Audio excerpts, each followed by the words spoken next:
వేరుశనగ.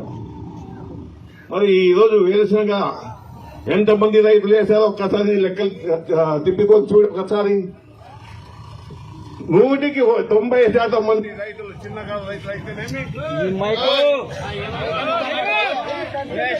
చిన్నకారు రైతులు అయితేనేమి, పెద్దకారు రైతులు అయితేనేమి 90% మంది వేరుశనగ వేస్తారు. అది ఇంతమంది వేరుశనగ వేస్తే ప్రధానమైన వేరుశనగ పంటకి ఎంత మొత్తం ఇచ్చావయ్యా నువ్వు? ఒక మండలంలో 1100 ఇచ్చావు, ఒక మండలంలో 1500 ఇచ్చావు, ఇంకొక మండలంలో 1200 ఇచ్చావు. ఇదే పద్ధతి అయ్యేది.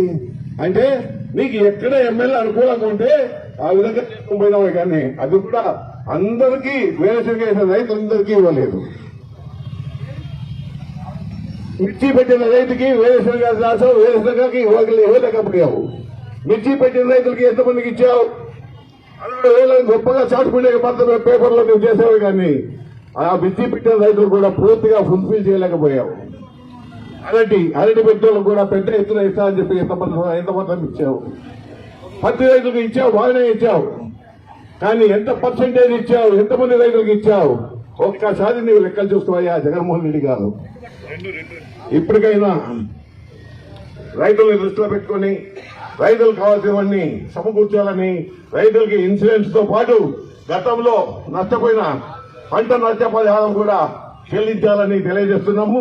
అదేవిధంగా రైతులకు కావాల్సినటువంటి పరికరాలను సబ్సిడీ రూపంలో అందించాలని విజ్ఞప్తి చేస్తున్నాను. గత ప్రభుత్వం రైతు